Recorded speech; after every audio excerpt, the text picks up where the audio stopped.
The FBI has launched a full-scale purge of supporters of Donald Trump.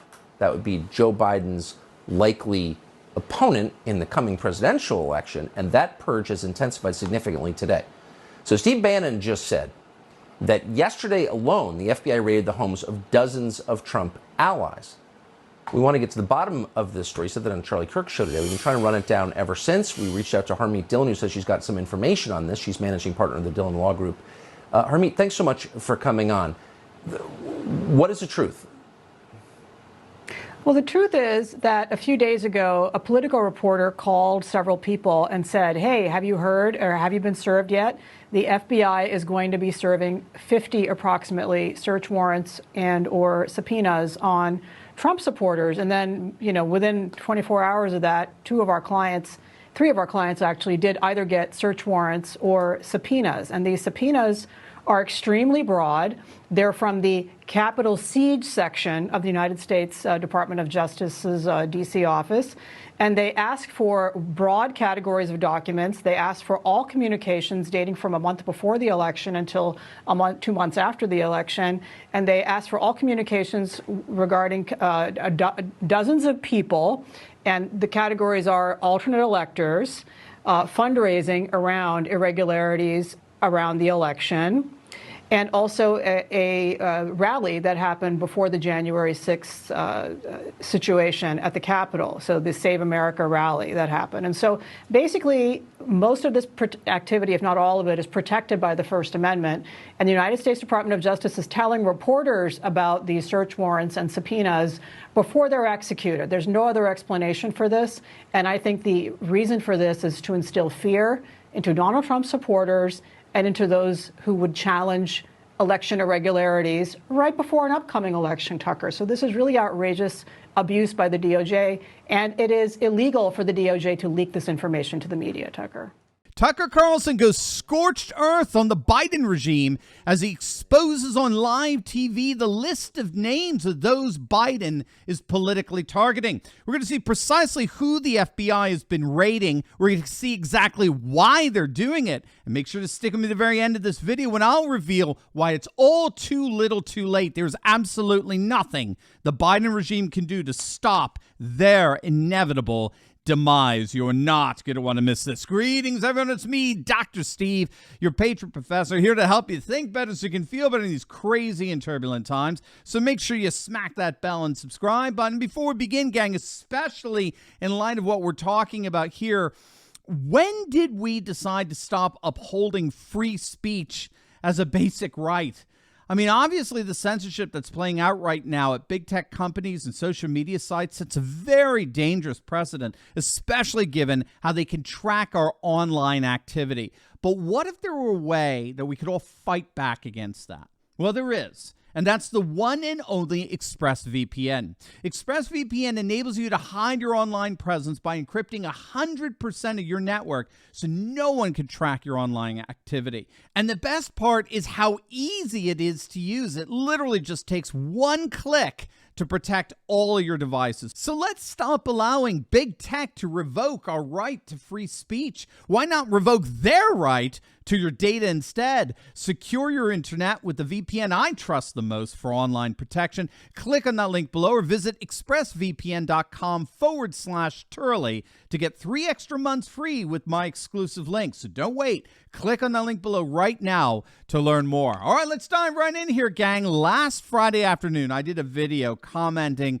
on Steve Bannon's claim on the Charlie Kirk show that the FBI on that day alone were raiding homes of upwards of 35 MAGA officials. We now know who they were, and that's thanks to the amazing investigative work of Tucker Carlson. In fact, Tucker went a step further. Tucker actually obtained a subpoena issued by Attorney General Merrick Garland over the past weekend, and Tucker exposed this astonishingly brazen act of desperation by the Biden administration on live TV.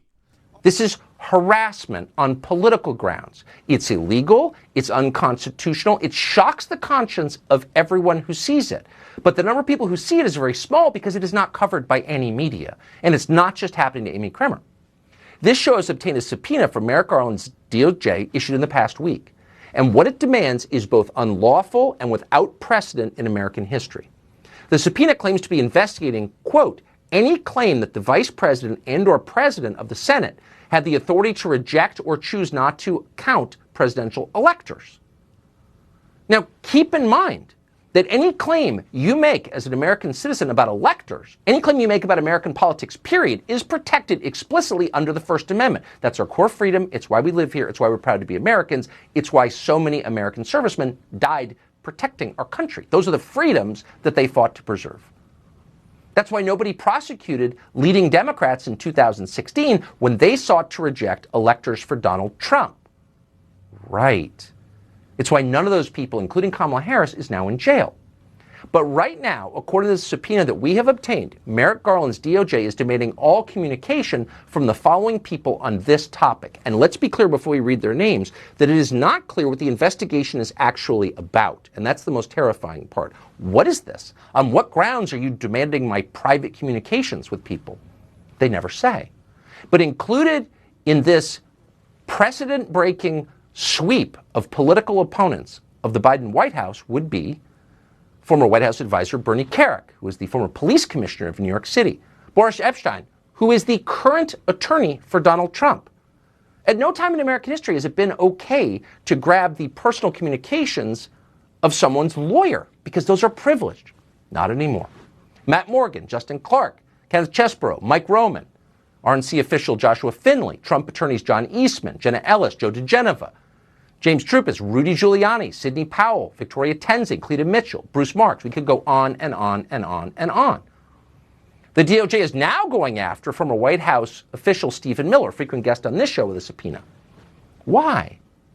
Well, it could be because Stephen Miller went on this network and said, quote, if we win these cases in the courts, then we can direct the alternate state of electors are certified. In other words, he didn't call for an insurrection, much less violence or a coup. He called for alternate electors to be seated if the court ordered them to be seated. In other words, he was following the constitutionally prescribed process post-election. He was doing what he's supposed to do. He was following the rules. But under Joe Biden, that apparently is now a crime. But all right, so as you can see, that's a pretty astonishing list. And just hearing some of those names, you know, some of the more notable ones, Rudy Giuliani, Sidney Powell, Boris Epshteyn, Bernie Kerik, Jenna Ellis, Joe DeGeneva, this is clearly, as Tucker put it, this is clearly a political persecution. This is the weaponizing of our legal system, targeting specifically key figures surrounding Joe Biden's most likely opponent in 2024. This is about as banana republic as we can possibly get. And I have to ask, where is Mitch McConnell in all of this? Where the hell is Lindsey Graham? Where the hell is Andy McCarthy, who's just dying to be the next Speaker of the House? Where's the GOP leadership right now? Why are they sitting so quietly as the Biden administration raids and persecutes Republicans? And where are the Republicans that are standing up and defending people like Lisa Gallagher, a New Jersey woman who did nothing more than voice her support for President Trump on Facebook? She woke up last month to the sound of 3 FBI agents showing up to her door, claiming they got a freaking anonymous tip that Lisa was at the Capitol on January 6th, despite the fact that she wasn't. Where are the Republican leaders coming out in defense of her? They're nowhere to be found. Are they really that level of swamp rat that they won't even defend their own? I mean, I could think of no more explicit reason why we see neocon rhinos as literally no different, fundamentally no different from the party of Nancy Pelosi. I mean, they may not be ordering the raids, but they sure as hell aren't doing anything to stop them. That's for sure. What's happening currently in Washington, D.C. is a phenomenon that's known as weaponized legalism. It's a technical term for the politicalization of the law. Right? Weaponized legalism. A weaponized legal regime, which we now live in, thanks to the Democrats, thanks to the rhinos, and to the hopeless legacy media. A weaponized legal regime uses the law to deliberately undermine their political opponents, strengthen themselves and their allies, and threaten and intimidate anyone thinking of getting in their way. Those are the three main objectives for the weaponization of the law: undermining your political opponents, strengthening your own political power, and intimidating anyone else who might be thinking of getting in your way. And that is precisely what the ruling class in Washington, D.C. has become. They have become a weaponized legal regime that uses the law as a political weapon. Now, we may be asking, why now? Why is the regime adopting this radically partisanized posture? Well, the answer is very simple. Donald Trump is what happened. Donald Trump did what no viable political figure is ever allowed to do.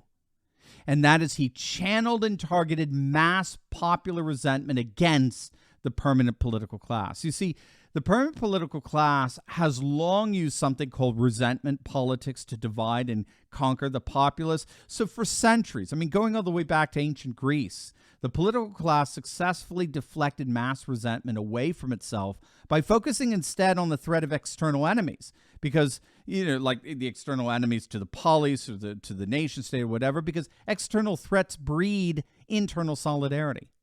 But beginning in the 60s, particularly among leftist politicians, those under the influence of cultural Marxist sentiments that see racisms and sexisms and all kinds of phobias pervading society, they began deflecting resentment away from themselves by focusing on an internal enemy, an enemy that exists in the midst of us.